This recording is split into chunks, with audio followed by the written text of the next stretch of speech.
तारिक खान साहब, एआईएमआईएम ने आपकी मुश्किलें बढ़ा दी है, ये तो आप मानेंगे? एआईएमआईएम पहले से यहां लड़ती आई है। 100 से ज्यादा सीट पिछली बार लड़े थे, 0.50% वोट मिला था, 4-5 सीटों पे हमें नुकसान कर पाए। डर कहेगा।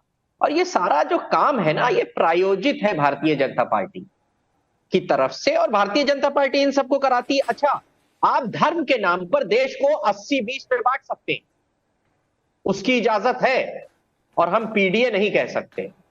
हम पीडीए नहीं कह सकते। आप धर्म के नाम पर बता दें कि ये 80-20 की लड़ाई है, और हम पीडीए की लड़ाई नहीं लड़ सकते, और दलित हमारे साथ। अच्छा, मेरे को ये बताइए तारिक साहब कि पीडीए पे जनता भरोसा करेगी या पीडीएम पर उत्तर प्रदेश की? जनता पीडीए को, अखिलेश जी ने कहा कि पीडीए हमारा भगवान है। आपको पता है क्या कहा उन्होंने? कि पीडीए ही हमारा भगवान है। तो पीडीए तो हमारे लिए हमारी आत्मा है। समाजवादी पार्टी की पीडीए, हम पीडीए के लिए जहां तक, और उनके अस्तित्व की लड़ाई लड़ रहे हैं। नाश्ते में ये लोग आरक्षण खा रहे हैं सुबह बैठ के। पीडीए का खत्म कर दिया आरक्षण। 15 नौकरियां गिनाऊंगा जहां पर 27 की जगह ओबीसी को 12% नौकरियां दे रहे हैं। आपके चैनल पे टाइम ज्यादा नहीं रहता है। और एक बात, मुख्तार अंसारी खाली मुसलमान के नेता थे। अच्छा हुई मऊ में 20 से 22% मुसलमान है। 5 बार विधायक कैसे बना? बताइए कैसे बने 5 बार मुख्तार अंसारी विधायक? इसका मतलब है जो लोग मुसलमान नहीं है वो भी वोट देते रहे। चलिए फिर ठीक है, उनको देते रहे वोट, वो कई बार जीते। अब्बास अंसारी को आपकी सरकार की 17 में कैसे जीत गए, जहां पर 20-25% मुसलमान है? इसका मतलब ये है कि यहां पर हिंदू मुसलमान करके वही काम करना चाहते हैं। वही काम। तो ये आप लोग नहीं कर रहे हैं। आप लोग पीडीए की बात करते हैं। आपने कहा पिछड़ा, दलित, अल्पसंख्यक हमारे भगवान है, हमारी आत्मा है, लेकिन बाकी के लोग भी तो आते हैं। सर्वांगीण विकास की बात कर लीजिए, आप आम जनता की बात कर लीजिए, लेकिन यहां पर जनरल वालों को आप भूल गए, बाकी लोगों को भूल गए। आप सिर्फ पिछड़ा, दलित, अल्पसंख्यक की बात करेंगे। नहीं, ए से तो प्रताड़ित लोग हैं, ए में सब आ गए ना। उसको अभी आप कहा पिछड़ा, दलित, अल्पसंख्यक हमारे लिए सब भगवान है, सब वो आप बोलते हैं कि ए में सभी आते हैं। ए में कौन आता है? भगवान है। फिर से कह रहा हूं, ए में कौन आता है? रिपीट कर रहा हूं, ए से जो गरीब अगड़ा है, पीड़ित अगड़ा है, और अब अगड़ा हो गया, महिला भी है, आधी आबादी भी है। अब पीडीए में ए का मतलब अगड़ा हो गया। इनसे हाँ, हो गया, क्यों नहीं होगा? अच्छा, तो मतलब ये सवाल के हिसाब से ए इतना फ्लेक्सिबल है, ए की वैल्यू ऐसी है कि कभी वो अगड़ा हो जाता है, कभी वो अल्पसंख्यक हो जाता है। बस ये देखना होता है कि माहौल क्या है। पहले आप क्या बनाना चाहते हैं? नहीं, मैं तो आपसे पूछ रहा हूं। ये तो आपका दिया हुआ है, ये तो आपका दिया हुआ है, और आप जहां जाते हैं बोलते हैं पिछड़ा, दलित, अल्पसंख्यक। अब आप यहां पर मेरे सवाल पे बोल रहे हैं कि वो अगड़ा है। अगर आप मेरे सवाल पर अगड़ा बोल रहे हैं तो जो अल्पसंख्यकों से आपने वादा किया है वो तो बुरा मान जाएंगे। नहीं, क्यों बुरा मानेंगे? क्यों बुरा मानेंगे? अरे आप खुल के बोल रहे हैं अगड़ा है, और आगे भी रहे। आप बोल रहे हैं अगड़ा है, तो अल्पसंख्यक कहेंगे कि हमें कुछ और बोलते हैं, हमें झंझना पकड़ाते हैं। आप चाहते हैं कि इसमें 2 ए जोड़ दें, ठीक है? तो आपकी बात को मैं रिकमेंड कर दूंगा कि पीडीए 2 बार ए से एक अगड़ा, ए से आधी आबादी, और ए से जो अगले परेशान लोग हैं, पीड़ित लोग हैं। इसलिए मैं इसको रिकमेंड करूंगा जो आप कह रहे हैं। चलिए ठीक है, ये आपने अपनी बात कही, ठीक है। अब दानिश कुरैशी जी, सबसे पहली बात, बीजेपी के लिए आप लोग काम कर रहे हैं। दूसरी बड़ी बात, पहले भी चुनाव लड़े थे, कुछ नहीं कर पाए थे। और तीसरी बड़ी बात, खुल के बोल रहे हैं कि देखिए ए का मतलब क्या है पीडीए में, आप समझ गए। आप लोग तो खुल के आ गए कि पिछड़ा, दलित, मुसलमान। देखिए, सबसे पहली बात तो हिमांशु जी ये है कि ये बाकी के जितने भी लोग हैं ना, इनके पास सिर्फ बातें बगाड़ने के अलावा और कोई काम नहीं है। अगर आप देखेंगे तो पार्लियामेंट में भी ओवैसी साहब का परफॉर्मेंस, इम्तियाज जलील साहब का परफॉर्मेंस आप खुद देख लीजिए। और बाकी के जितने भी डीडीए और बीबीए और सीसीए लेके ये जो घूम रहे हैं, इनके जो कैंडिडेट जो वो हैं नेता, उनका परफॉर्मेंस क्या है? चाहे वो अगड़ों के लिए हो, पिछड़ों के लिए हो, गरीबों के लिए हो, या स्वर्णों के लिए हो, कभी इनका परफॉर्मेंस तो बताइए। तो परफॉर्मेंस के नाम पे 0/0 है। दूसरे नंबर की बात रह गई बात, हम किसके लिए काम कर रहे हैं। मैं आपसे यही कह रहा हूं कि नरेंद्र मोदी की सरकार से आंख में आंख मिलाने के लिए अगर कोई काम कर सकता है तो वो बैरिस्टर असदुद्दीन ओवैसी हैं। और अगर है किसी भी विपक्ष में दम, तो उन मुद्दों पे बोल के बताए जहां ये बिल्कुल आवाज बंद हो जाती है। चाहे 3 तलाक का मामला हो, तो आप देखिए किस तरीके से भागते हैं। किसी का दानिश कुरैशी जी, मेरे मन में एक सवाल बहुत तेजी के साथ आ रहा है, बहुत तेजी के साथ एक सवाल आ रहा है। आप लोग बोल रहे हैं कि आप असदुद्दीन ओवैसी साहब पीएम मोदी की आंखों में आंखें डाल के, बीजेपी की आंखों में आंखें डाल के उनका विरोध करते हैं, उनके सामने खड़े होते हैं, उनको चुनौती देते हैं।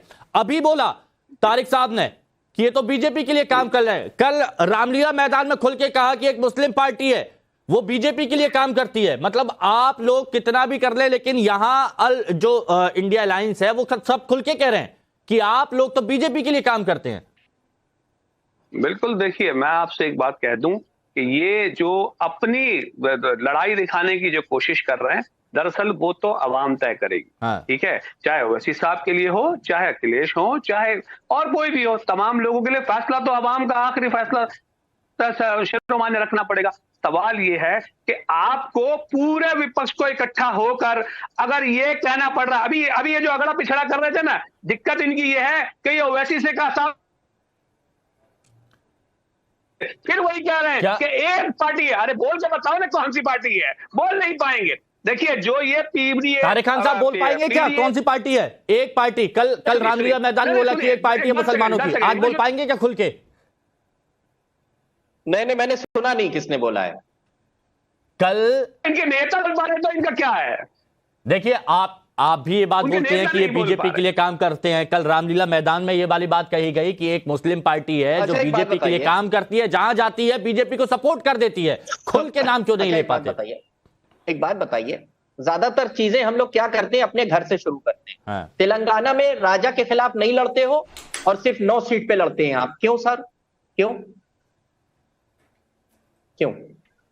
जवाब दूं? जवाब दीजिए ना। दे दीजिए। हाँ, सुनिए, देखिए सुनिए, पार्टी की पॉलिसी जो है, पार्टी के जो पदाधिकारी हैं और वर्कर्स हैं वो तय करते हैं। आप पार्टी ज्वाइन करिए और उसके बाद कन्विंस करिए ओवैसी साहब को, हम राजा सिंह के साथ लड़ाएंगे।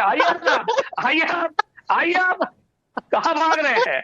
देखिए सुनिए मेरी बात, हम हमसे सवाल पूछ रहे हैं कि राजा सिंह ऑफर दे दिया तारिक खान साहब, आपको ऑफर दे दिया, हो सकता है टिकट भी दे दें। सुनिए हिमांशु, उनसे ये पूछिए कि आप मुख्तार साहब के घर कब जाएंगे जब ओवैसी साहब पहुंचेंगे। अच्छा, तो मतलब आपको नहीं, इस पर मैं आऊंगा की चिंता है। हाँ, नहीं, आपको तेलंगाना की चिंता है, अच्छी बात है, होनी चाहिए। इतनी फिक्र मुख्तार साहब की कर ली होती, ओवैसी साहब का इंतजार न करते भाई। अच्छा एक बात, अच्छा ठीक है, नहीं इस पर आऊंगा जरा। अरे एसएन सिंह साहब बुरा मान जाएंगे, उनके पास भी जरा बात कर लेता हूं। सिंह साहब, ये जो मुख्तार प्रेम दिखाया जा रहा है, क्या इससे मुसलमान वोट पर असर पड़ेगा? क्योंकि एआईएमआईएम ने पीडीएम खुल के कह दिया, ये तो अपना पीडीए लेकर चल रहे हैं, आप लोग क्या करेंगे?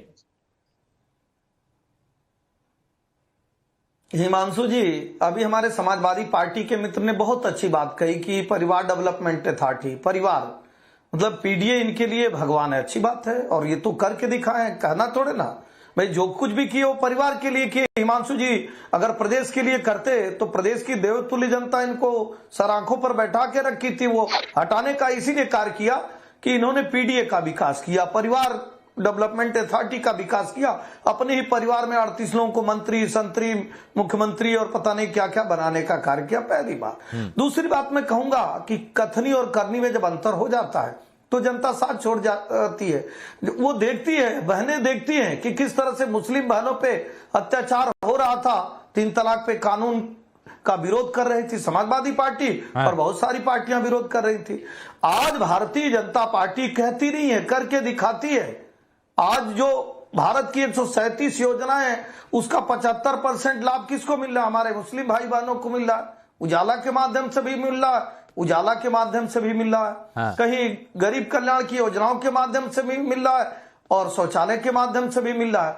तो मुझे तो ये लगता है कि हिमांशु जी की जनता जो है वो ये परिवार डेवलपमेंट अथॉरिटी और जातिवाद, क्षेत्रवाद, धर्मवाद को छोड़कर विकासवाद को अपना ली, मोदी जी को अपना ली।